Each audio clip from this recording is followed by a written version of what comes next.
Thanks a lot for staying with us. I'm Shivani Gupta. You're watching the news on CNN News 18, and we've got some breaking news coming up at the top of 1 p.m.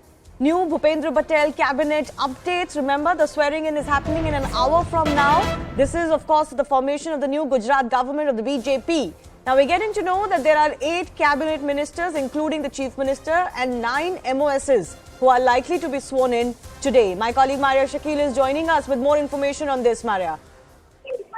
Yes, that's right. So what sources are saying is that these MLAs have already got a call from the party, and 9 MOS is likely, which of course includes Harsh Sanghvi, one of the youngest MLAs, and also the Home Minister of the state of Gujarat. As far as other names are concerned, we are trying to get more details on them. Bhupendra Patel, the Chief Minister, Rishikesh Patel, Raghavji Patel, these are strong people in terms of names who were included last time around when the entire reshuffle happened. So the message that is going from the party is, of course, that they want younger representation. But as far as the balance and the representation from various caste community is concerned, Shivani, the BJP ensuring that. Because the OBCs in particular have been overwhelmingly supporting the party, particularly they did this time around. There has been a massive support that has also come from the tribal. So that is the reason why when we look at this list, the BJP carefully ensuring that in this 156 victory that they have had in an assembly of 180, they would not want to miss any caste or any region of Gujarat, from Saurashtra to South Gujarat to Central and North Gujarat. Each and every part of Gujarat has its representation in this Council of Ministers, which will be shown in the next 1 hour, Shivani. Is this going, I mean, I'm looking at this list that, Maria, you're referring to. There are 8 cabinet ministers, 9 MOSs. Is this going to be like an initial list to be expanded later, or what is it going to be like? I would not be able to confirm on that one, Shivani, whether this is the final list or whether midterm there is a possibility of some kind of reject, because, having covered the BJP for several years now, you realize that this is a party which is full of suspense. But I think the big messaging which will be going from the swearing-in ceremony optics, Shivani, would be, of course, the Prime Minister's presence, the presence of chief ministers of various BJP ruled states, the presence of Minister Amit Shah, the presence of top BJP leaders. So that this victory, of course, is historic, that this is also setting the narrative, the tone and tenor going ahead, in which 13 states go to poll in 2023, crucial states in southern parts of India, several states in northeast parts of India, and also the big battle for 2024. If you remember, in 2017, when the BJP's overall tally went below 100, that had led to a certain degree of fillip in the opposition camp. Yes. They were hoping that, they would be able to change the narrative going ahead completely. But then we saw what happened in 2019 elections. The BJP certainly is buoyant. They are hopeful and they are confident that they have the narrative in control. And of course, as far as the overwhelming support of the people is concerned, it is with them. Because a party which has returned to power after 27, has been in power uninterrupted for 27 years and gets this kind of historic mandate from the people of Gujarat, it's a big affirmation on the kind of politics that the Prime Minister has done, and also on his governance model and the government that they have given to the people of Gujarat. Yes, and speaking of that government, we're running visuals of the Chief Minister-elect, of course, Bhupendra Patel, who came in almost as an outsider face, a new face after the BJP decided to completely reject the last government midterm. And of course, he's been chosen to lead. Now, he's been seen as a silent player through the campaign, Maria. But, remember the other day when the Prime Minister acknowledged the victory in Gujarat, he actually mentioned Bhupendra Patel specifically and talked about how, the record that the BJP had or any record in Gujarat has been broken under Bhupendra Patel. So, Bhupendra Patel this is an opportunity for him to stamp his own, own governance as well as the new fresh Chief Minister again? If you remember, what the Prime Minister highlighted was his margin of victory from Ghatlodia. Yes. Talking about it, he won with a record margin of 2 lakh votes. And in 2017, Shivani, Mr. Bhupendra Patel had won with a margin of 1 lakh votes, which was the highest even in 2017. So this time again, he has created record. But I think what is significant is going ahead, the BJP is talking about a partnership. The Prime Minister himself said that the Prime Minister, Mr. Narendra Modi, had sworn in that he would ensure that Bhupendra breaks the record of Narendra, and that is the reason why Narendra has to work hard. Yes. So the partnership or the double-engine government is the way forward, is the message that is coming from the Prime Minister, that going ahead, the role of regional players will become important and will continue to be important. In July 2020, when Bhupendra Patel arrived on the political scenario of Gujarat, when he was seated in the last row and his name was announced, many saw him as a dark horse. And yes, he was a dark horse. But in the last 1.5 years, he went on to showcase his model and his idea of governance. He had complete support of Prime Minister Narendra Modi and Home Minister Amit Shah, both leaders from the state of Gujarat. But at the same time, he ensured that he is there as far as his relevance and his importance is concerned. So I think the big message that is going forward is that in this victory of Gujarat, it is about double engine. The role of Prime Minister Narendra Modi as the big mascot, the role of Home Minister Amit Shah as the big strategist, and the role of Mr. Bhupendra Patel as someone who is grounded, who is a silent player, but at the same time, he is very, very important.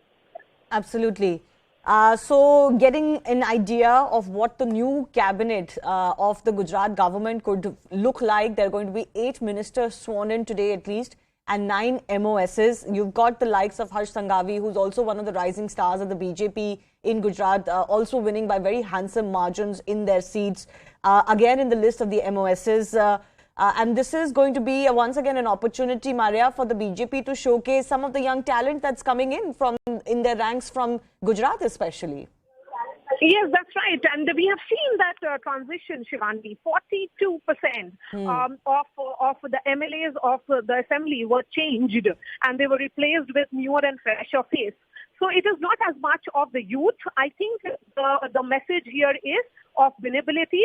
If you look at the change that the BJP ensured of Morbi candidate, someone who has been winning Morbi much before the current the MLA ensured that the BJP won that constituency.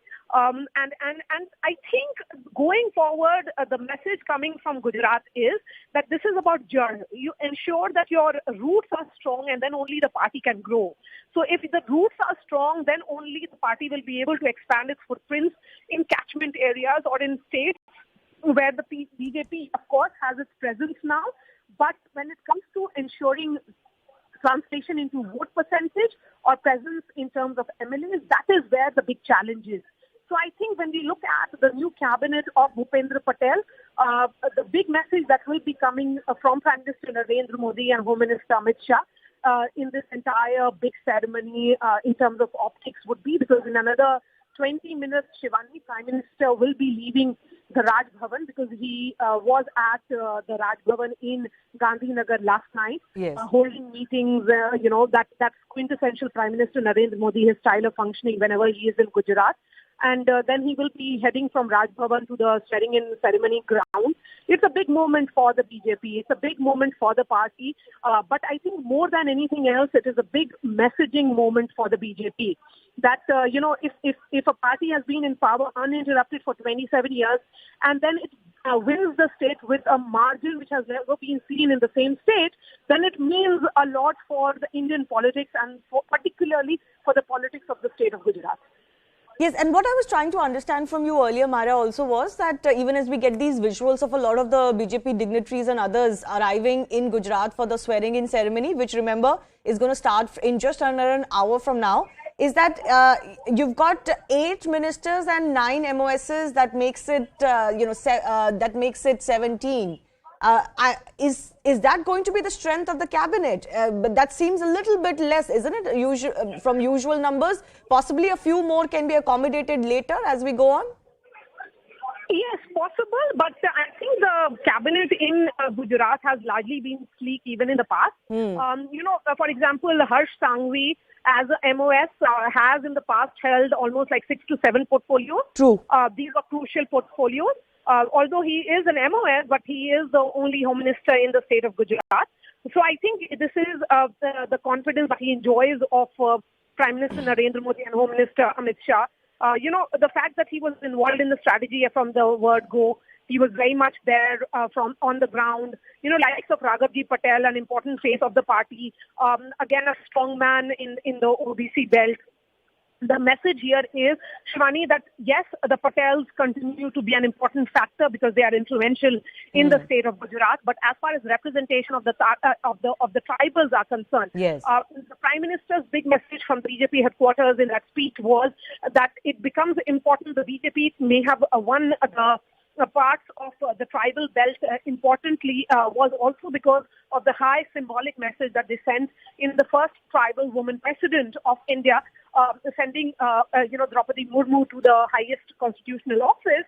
But I think the message here is of Labhartis. The message is of the benefits of the state reaching one and all. So a victory of this nature of 156 can be achieved only if people have faith in the governance model of Prime Minister Narendra Modi and also of Bhupendra Patel on ground. I think the BJP realized that challenges post-COVID was different because there have been some mismanagement during COVID, and that was an acknowledgement when the entire Vijay Rupani government was changed. When they went for that complete overhaul and brought in new faces, they also ensured that anti-incumbency or some kind of unhappiness which may have been there against local leadership, that could be neutralized, and the overarching image of Prime Minister Narendra Modi and having faith in his governance and the fact that he is he is the son of the soil, someone whose hands have to be strengthened, particularly in G20 year. Because Shivani, one point which I heard repeatedly and was that you have to send that message that in G20 year, if the Prime Minister wins with this kind of mandate from his home state, then imagine the kind of negotiation India would have with other world leaders. Because if you have that support or the mandate of the people at that scale, then it certainly sends a message that it is about referendum. That Prime Minister Narendra Modi's 20 years of governance was put on the table for the people of Gujarat, and they have given an overwhelming support to that governance model.